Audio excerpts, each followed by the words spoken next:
all know Reverend Jones very well. Graduated from Virginia Union University in 1970 with a BA in sociology. He served in the Virginia House of Delegates for 14 years, representing the 70th House District right here in Richmond, which includes parts of Richmond and the counties of Chesterfield and Henrico.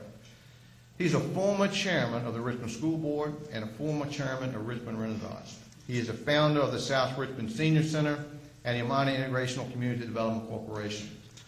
We've had a good fortune to work with him on many projects on Hall Street over the last several years, and worked on the bookends on Hall Street where we had the bookstore on one end and the Amana Center on the other end to try to get things done. So he's been a driver of economic development, particularly from a CD standpoint in that part of the city. He was really elected on a platform to uplift the community and build a better Richmond. He believes in world-class schools, a fiscally accountable government, safe and secure neighborhoods, a safety net for the less fortunate, and a city that is a good place to do business. Please join me in welcoming the Mayor of Richmond.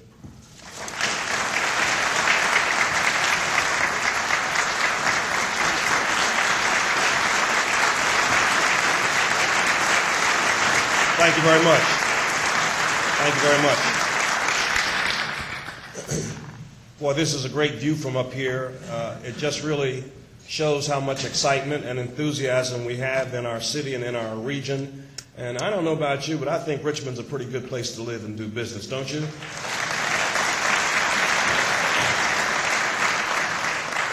Thank you, CT, for the very kind introduction. This reminds me of the many early 7:30 meetings I used to have at Richmond Renaissance. I used to come kicking and screaming, but the results that we achieved were absolutely astounding. I want to commend Venture Richmond for the wonderful work that you have done. This 2008 report shows that we need an organization like Venture Richmond, and it also shows the wonderful progress that we are making in our downtown. Since day one of my administration, I've been committed to communication, cooperation, and collaboration. These three characteristics are evident in my campaign promise of standing up for efficiency and excellence. And I've started to fulfill that promise with a series of New Beginnings announcements aimed at improving efficiency and excellence within city government and charting a new course to make Richmond the great city that I know it can be.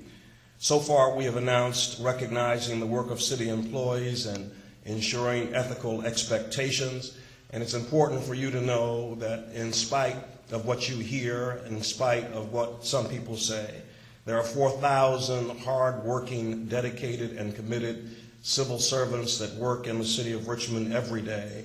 And to this point, I have come to the conclusion that the vast majority of them do a wonderful job. We've also announced establishing a task force on public real estate holdings. A good idea is to find out what you own. And then after you find out what you own, a good idea is to figure out who owns the stuff next door to you so that we can figure out the best uses for our property. We've looked at improved access to city departments by the city auditor and a comprehensive follow-up on the audit recommendations. A lot has been said about the auditor and what he has been able to uncover, and particularly in these difficult economic times, it seems a good idea to follow through on the recommendations that will provide greater efficiency in government. And most recently, we endorsed the implementation of the Downtown Master Plan, following the idea that the river is our greatest resource and that viewsheds from Churchill must be protected. And so we're going to work with that idea as a core value. My vision as your new mayor is to build a better Richmond. And to build a better Richmond, we've got to put education first. I'm absolutely delighted that Yvonne Brandon has been selected as our new superintendent. I think that we could not have done better. And I want you to know that we're going to work hand in hand. We have already talked about building together a world-class educational system. We want middle schools to be our focus. And we want middle schools to be a place of innovation and creativity. We want to lower the dropout rate and the truancy rate. We don't want to be afraid of new paradigms. We don't want to be afraid of creativity. We want to start with a clean sheet of paper. We want to eliminate waste and restore accountability. I see many members of the school board who are here today and I've had the opportunity to talk with each and every one of them, and I believe that we are all on the same page. We've already begun collaborating with City Council as well as the school board. I've met with each of them, and at this point, we're all singing Kumbaya. Stay tuned. I hope that that will last for a little while, but as of today, it's all good. The greater Richmond area is only as good as its core, but collaboration is extremely important. And I'm so happy to see our partners from Chesterfield and Henrico and Hanover here today. And today I just want to say to our neighboring counties that we extend the hand of cooperation. We look forward to Richmond being not just a great city, but Richmond being a great region. And I want to say to those who are in our county, who are neighboring counties, that it is our desire to work with you to bring together the kind of collaboration that will make our region one that we can continue to be proud on. And so I reach out to you today and look forward to working with you in the future. They say that behind every dark cloud there's a silver lining, and in the midst of this economic downturn, it might just be that we'll be forced to work together. And I look forward to doing that in the days and the months and the years that are to come. Richmond must sustain and grow its reputation not only as a good place for business, but as a great place for businesses to be. Forbes ranked Richmond as the 7th best metropolitan area for business and careers in 2008. And even in today's tough economic times, Richmond has just been ranked as the 4th best city to find a job. It might seem like that's a hard thing to believe, but that's what Forbes said. And in order to sustain Richmond's reputation as a great city to do business, we've got to provide economic stimulus for private investment in our city. We've got to capitalize on development opportunities and continue to attract new businesses in our city. Richmond has experienced incredible public and private economic development downtown that will continue to be encouraged by my administration. However, we have been missing a big piece. In the past, Richmond has struggled with the identity and the direction of its economic development initiatives. And I think that it's extremely important for us to recognize the great work that has been done by the citizens of Richmond to come up with a downtown master plan. This planning process involved many, many people who took the time and energy to invest in saying what they want the city of Richmond to look like in the future. And I believe that it points us in the right direction, and I have embraced the core values of the downtown master plan. And we have just a few visuals here of what that master plan will help us to do. This is a streetscape. I believe that it is in Jackson Ward, and this is what it looks like now. And if we follow the master plan, this is what it can look like with streetscapes and an inviting environment that will bring people in from the convention centers and make them want to spend more time with us. This is our wonderful flood wall. It's designed to keep floods out, but it's not the prettiest thing you've ever seen in your life. And we have determined that we can work with that.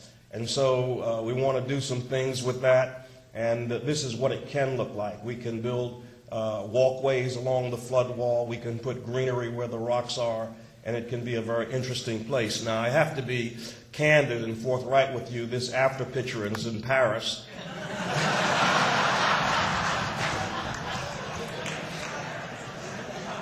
But I believe that we ought to shoot for the sky. The next one is in South Richmond, and this is also a streetscape of before. And then if we follow the master plan, this is what it can look like after we follow the master plan with streetscapes. The city has got to do what it needs to do in order to invest in the development. And this is a scene you see anytime in Richmond. Even Richmond's river that is undeveloped and hard to get to, people will make their way down to the river to either sit or fish. You can see this on any day. But imagine what it would look like if we were able to follow the master plan and change it into something like that. And this is a little closer. That's Charleston. And so we're going to follow the master plan, and we look forward to seeing that happen. Also, to build a better Richmond, we've got to have safe and secure neighborhoods. Chief Norwood is here today, and I want to commend him on the fine work that he is doing. He had a rough night last night, but we're delighted that he is here, and we want to make sure that safe neighborhoods is a major part of what we do. Back in November, I had the pleasure of attending an economic development forum hosted by 8-term mayor of Charleston, South Carolina, Joe Riley. And Joe Riley spearheaded a tremendous effort to revitalize Charleston, utilizing urban design principles, preserving the best land for the public, and emphasizing quality in all city projects. Other cities have successfully employed these same techniques. And often people will ask me, as a matter of fact, on that day, they asked me, what city do you want Richmond to look like? What will we model our city after? To which I respond, there's no city on the eastern seaboard or in America that I want Richmond to be like. I want Richmond to be Richmond. I want Richmond to be the best city that it can be, because no city has the unique set of natural resources and the wonderful opportunities that we have. We could become a copycat or a cookie-cutter city, but that would not be in our best interest. We need to be Richmond, uniquely Richmond. We need to be Richmond, a great Richmond. What we can take from Charleston is that Charleston was innovative, visionary, courageous, and they had collaborative leadership. And I believe that we are in that mode today. I believe that we have a great vision. I believe that when partners in the region come together and collaborate, I believe that we too will be able to take our show on the road. And I'll be the Joe Riley of the Eastern Seaboard, going around telling people what we did in Richmond, Virginia, allowing them to know that we did it the right way. And several years from now, we'll have other cities asking us, how did we do it?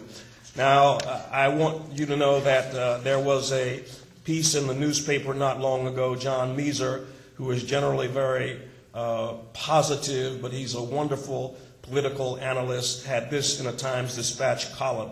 The good ship Metro Richmond was built to withstand storms that would doubtless sink most other vessels. Given its majesty, one would think the ship would be at sea, piercing the highest waves and the strongest of winds as it plows toward places other ships would never reach.